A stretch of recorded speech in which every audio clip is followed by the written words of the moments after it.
नमस्कार बच्चों, पिछले वीडियो लेक्चर में आप दोहरी झिल्ली से कलाबद्ध सेल ऑर्गेनेल्स से परिचित हो चुके हैं। कुछ सेल ऑर्गेनेल्स आप पढ़ चुके हैं। इसी कड़ी में आज के वीडियो लेक्चर में हम एंडोप्लाज्मिक रेटिकुलम या अंतःप्रद्वयी जालिका के बारे में पढ़ेंगे। सर्वप्रथम हम ये देखते हैं कि इसे एंडोप्लाज्मिक रेटिकुलम क्यों कहा जाता है। यह दो शब्दों से मिलकर बनी है, एंडोप्लाज्मिक तथा रेटिकुलम। रेटिकुलम शब्द का अर्थ नेट होता है अथवा जालिकावत संरचना होती है। तो अतः कोशिका द्रव्य में पाए जाने वाली जालिकावत संरचना को ही एंडोप्लाज्मिक रेटिकुलम के नाम से जाना जाता है। एंडोप्लाज्मिक रेटिकुलम कोशिका के अंदर एक स्टोरेज स्पेस प्रदान करती है जो कि पदार्थों को साइटोसोल से या जीव द्रव्य से अलग रखने का कार्य करता है। सर्वप्रथम लाइट माइक्रोस्कोप में एंडोप्लाज्मिक रेटिकुलम को कोशिका द्रव्य में फैले हुए जाल के रूप में देखा गया। इसी आधार पर ER अथवा एंडोप्लाज्मिक रेटिकुलम नाम पॉर्टर नामक वैज्ञानिक के द्वारा दिया गया। ER एंडोमेम्ब्रेन सिस्टम का मुख्य घटक है, अतः इसे साइटोप्लाज्मिक वैक्यूलर सिस्टम के नाम से भी जाना जाता है, जिसके 3 भाग होते हैं, न्यूक्लियर एनवलप, ER तथा गोल्जी एपरेटस। ER मैमल्स की RBCs के अतिरिक्त सामान्यतः सभी यूकैरियोटिक कोशिकाओं में पाई जाती है, परंतु प्रोकैरियोटिक कोशिकाओं में इसका अभाव होता है। एंडोप्लाज्मिक रेटिकुलम की संरचना देखने पर हमें यह 3 भागों से मिलकर बनी हुई नज़र आती है। सबसे पहला भाग है लैमिनर फॉर्म, जिसे कि सिस्टर्नी के नाम से भी जाना जाता है। ये लंबी चपटी अनब्रांच्ड ट्यूबुलर थैलियाँ होती हैं और प्रोटीन संश्लेषण में सक्रिय कोशिकाओं में उपस्थित रहती है। दूसरा भाग है वेसिकुलर फॉर्म या आशय या वेसिकल्स, और तीसरा है ट्यूबुलर अथवा नलिकाकार रूप। इस चित्र में आप स्पष्टतः 3 अलग अलग प्रकार के भाग देख पा रहे हैं। लंबी चपटी अनब्रांच्ड थैलियाँ, जिन्हें हमने सिस्टर्नी नाम दिया है, गोलाकार अथवा अंडाकार वेसिकल्स तथा छोटी स्मूथ वॉल्ड ब्रांच्ड ट्यूब्यूल्स। तो ये तीनों ही संरचनाएं मिलकर एंडोप्लाज्मिक रेटिकुलम का निर्माण करती हैं।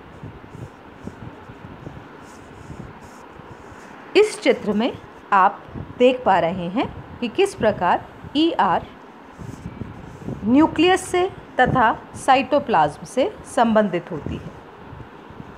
बाहर की तरफ आपको कोशिका झिल्ली अथवा प्लाज्मा मेम्ब्रेन नज़र आ रही है।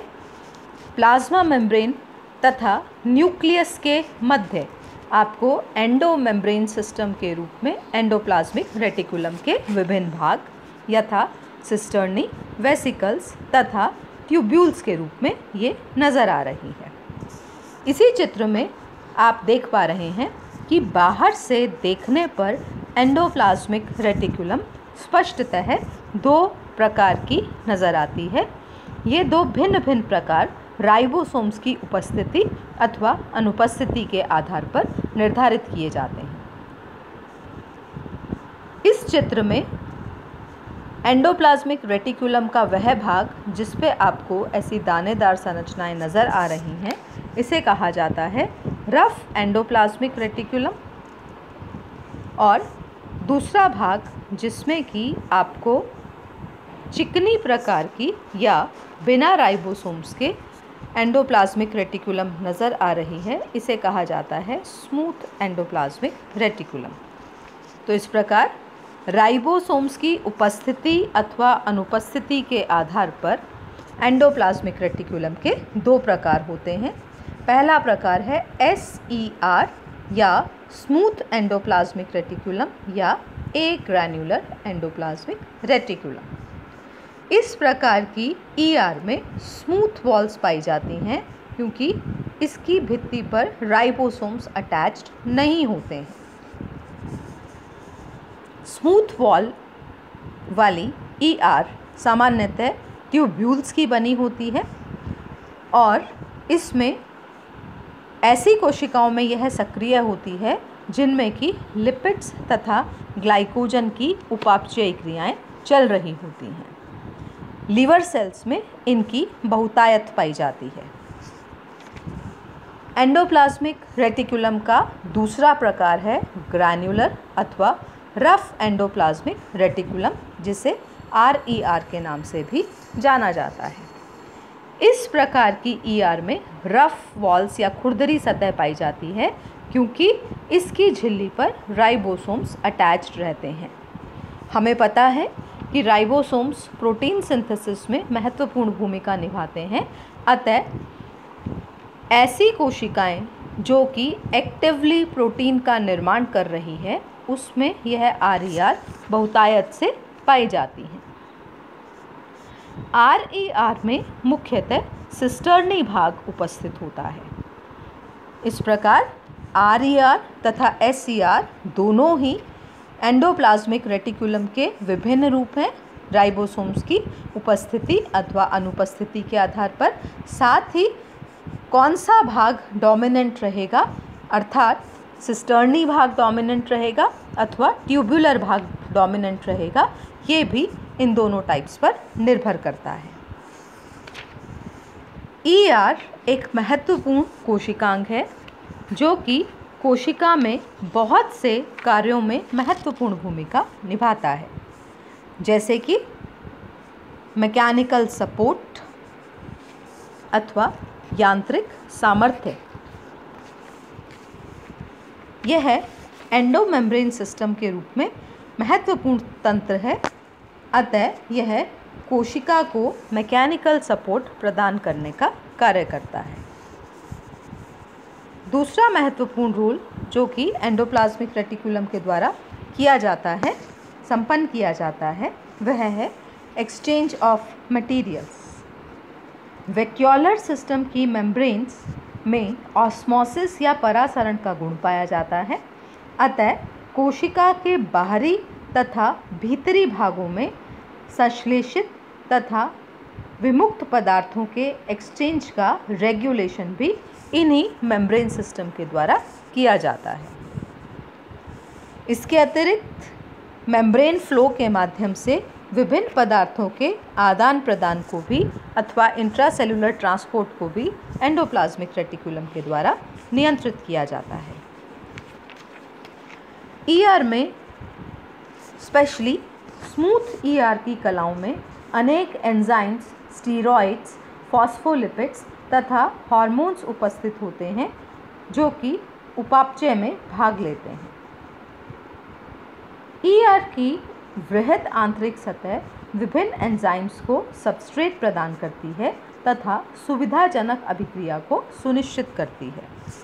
इसके अतिरिक्त जैसा कि हम देख ही चुके हैं, प्रोटीन सिंथेसिस अथवा प्रोटीन संश्लेषण में भी RER का महत्वपूर्ण रोल होता है क्योंकि इस पर राइबोसोम्स पाए जाते हैं। अतः RER की सतह पर पाए जाने वाले राइबोसोम्स जो कि पॉलीराइबोसोम्स के रूप में उपस्थित होते हैं, यह मैसेंजर RNA की सक्रियता को बढ़ाकर प्रोटीन्स का संश्लेषण करते हैं।